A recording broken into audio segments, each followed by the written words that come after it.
Hello everybody, it is Thursday the 21st of September. I want to talk about the knowledge of other worlds and that we are blinded by the light. And it really came to me when I listened to a video that was talking about the story of Plato's cave, yeah, where these people are chained to a wall where the light is behind them, or an artificial light is behind them, a fire. And then they create shadows on the wall, and the prisoners think the shadows are real until somebody gets out of the cave and enters into for them it would be the upper world, into nature and into this reality. Now, I don't want to concentrate so much on, who's creating the shadows and what actually those shadows are that we believe to be reality. There was something that struck me in the story about the prisoner that left the cave. And that is that in the first instant, he was blinded by the light. Yeah? And that he could not make out the separate forms of what this world was. And it took him a while to get for senses to adjust to the light, and then the forms became more and more clear. I think that is a very poignant part of the story that many are not looking at. They're looking at the prisoners in the cave. So in the first instance, you cannot actually make out what is around you. But, your eyes, your senses will adjust to the light, and then you will start making out the separate forms until you can see the full picture. Now, it really struck me when it comes to near-death experiences, again, and that is entering into other worlds. And the descriptions of them, first of all, just the bright light, that means you can't actually see anything. You're still blinded by the light, so to speak. But then there are others that go into spaces where they meet other beings. Yeah? And for many, even those spaces are not very well defined. Yeah, they know they are in a space, they know they are talking to others, and the communication may not be done by spoken words as we do, but more on a telepathic way. But they are in an unfamiliar space, basically. Now, what is creating our space? What is creating their space? And that is the light of their knowledge, the light of our knowledge. Our interpretation based on some knowledge, hopefully. So if you actually enter into another way of thinking and feeling, and most likely ruled over by a different intention than this world. Now, in near-death experiences, usually those you visiting the other world is a very brief experience. You're not there for long. So you don't really have time to adjust to what is around you. It never becomes fully clear to you. I say if you stay there long enough inside of their thinking, inside of the way they feel, inside of their intention, you learn about them, you get to know them. I think what is around you will become more and more clear. And in the end, you will find you are just in another world that was created by another perspective. Once you become that perspective, you can see the world. And then I would say, you will probably find that every world that you go into has good and bad. Yeah? It will be no different. It'll be as above, as below, so above. It will its upsides and its downsides. But the one thing I really dispute is when People say, oh, you leave this and then you're outside time and space. No, you're not. Because if you perceive a space, then there is a space there. If you perceive forms, yeah, especially if you perceive more than one form that you're interacting with, then there is separation of forms. If there is communication, if there's action and communication in that space, then there is time in which those actions and communication. Again, telepathy, it might happen a lot quicker than it would do through verbal communication. It takes a long time to verbally get something across, but there still needs to be an exchange of energy, a space in which this energy can travel from one body to another, from one form to another. Yeah. So, no, they're not outside time and space. They're in a different time and space. They're in a different bubble. Or in another picture, they are on a different band of frequency. Yeah, they're on a different wavelength from yourself. Different. That does not mean better, good or bad, or better or not, or worse. Doesn't mean any of those things. In the beginning, it's just different. And you would need to be, as I said, in that other space for a while to adjust to, I would think to their thinking, their feeling, their intentions for this space to create form for you again. Now, and here is really where we can go two different ways. Because if we go there and we need the time to adjust to their light, to the light of their knowledge, to their perception that is created out of that knowledge. So if we need to stay in that light for a while for the world to take form, then we're going from knowing intuitively, just vaguely the energy, to a greater knowledge that will then create form. Whereas in this world, we are actually at the moment the other way around. We know it as form. It is familiar, we know it. Our scientists are actually going into the form and explaining the forms. And what, but we have forgotten the spirit, the light of the spirit that created the forms in the first place. So here we would need to, whereas there we need to engineer to create the form, here we would have to start with the form and back engineer it back into the spirit to know this world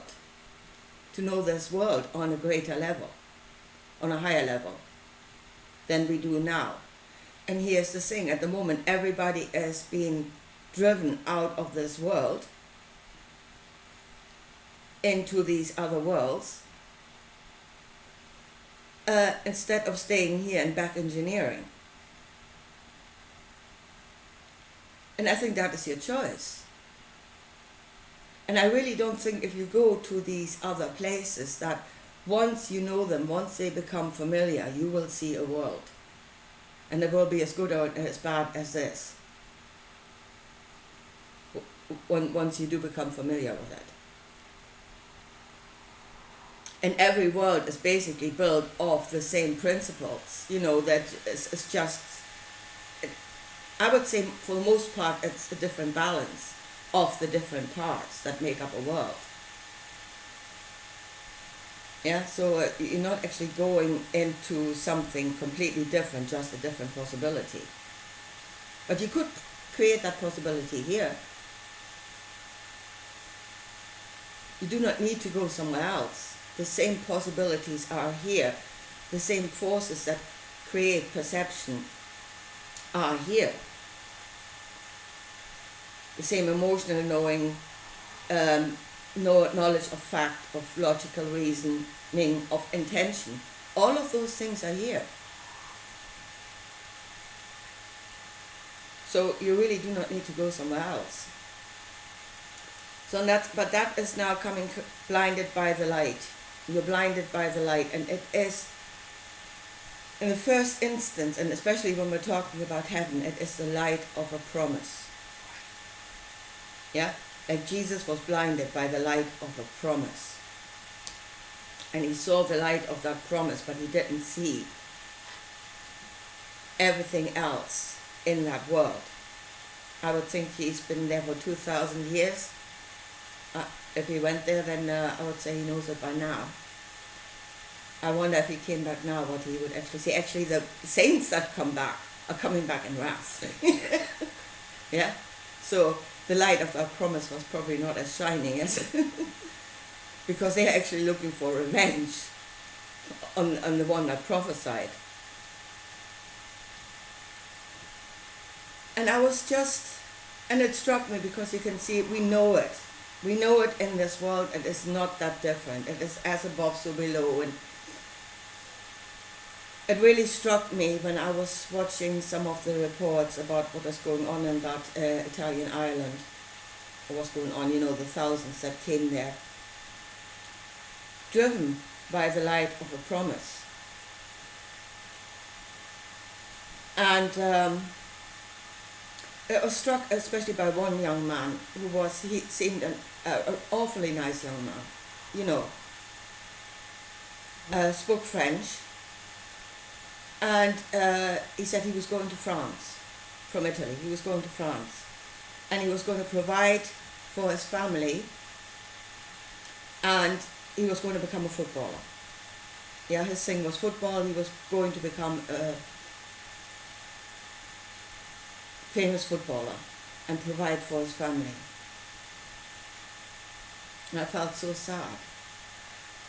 Because he came from somewhere in Africa, which France is probably, again, just a very fuzzy picture to him. Yeah? But he was driven by the promise of riches to go to that place.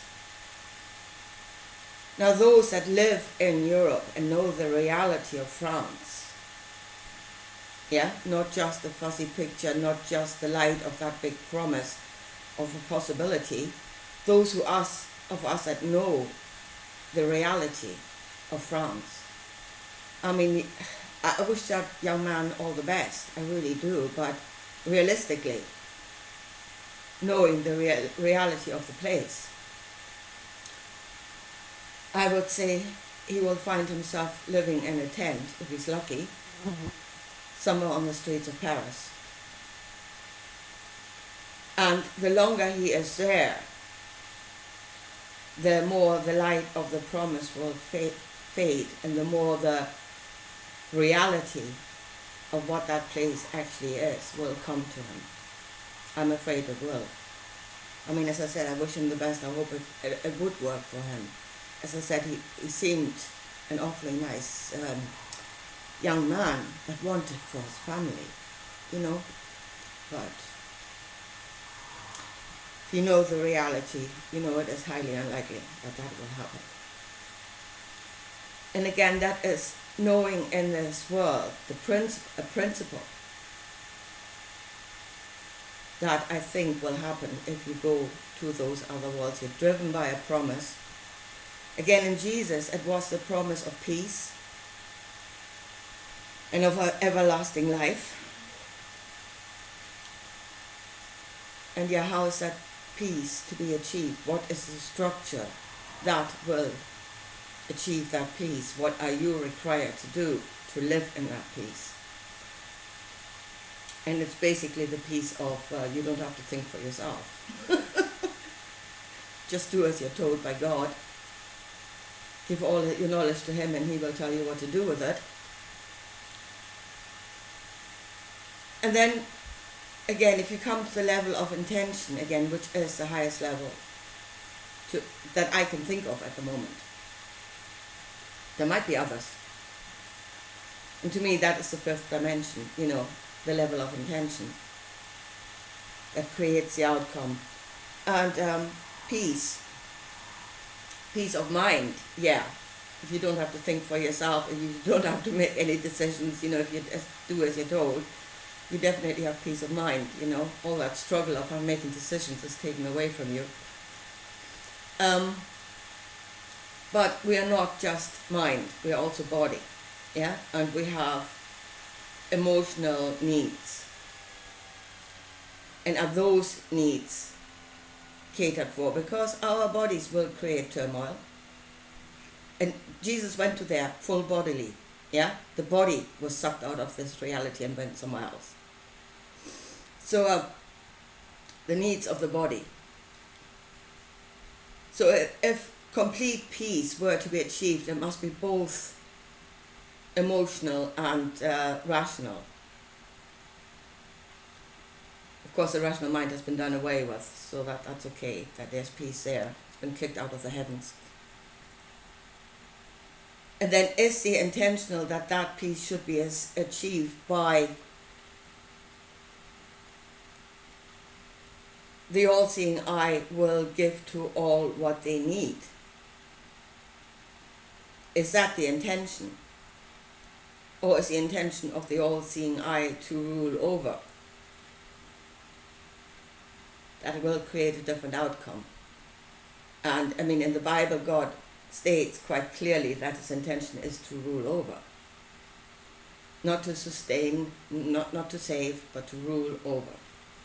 And that will create a different outcome. But as I said, if in the first instance you are blinded by the light of the promise, as this poor young man was leaving Africa, and you have to go to that place to become familiar with it, to see the reality of it. By the time you're in there, it's probably too late.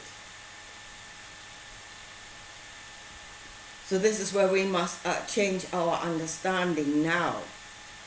There's another understanding I want to talk about in another video, and that is the difference, what Jesus said, what is flesh and what is spirit.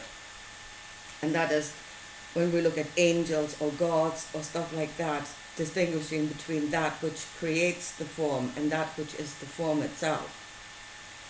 Because one is flesh and the other is spirit, and spirit creates the flesh. But I want to talk about that in another video. So, and maybe think a bit more what they're actually doing inside of that cave, what those shadows are.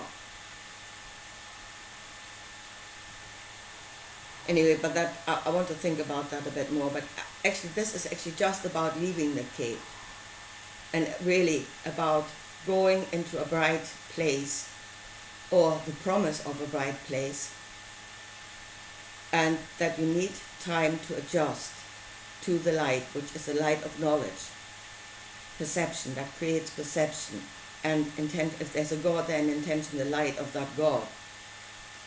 And you need to adjust to that before you can see that world in all its forms, when it becomes more and more clear to you. And yes, I think reason can go there before the whole body has to go. And maybe we should do that. And we should see them before they become a reality, and then don't allow them to become part of our reality, or don't go there ourselves. Because right now that kingdom is coming to earth, it is creating here, and the earth is changing to become it. Reason must play a part. Understanding through logic, through discernment, must play a part in understanding, and understanding is vital. Anyway, I leave it at that for today, and I'll talk to you again soon. Bye.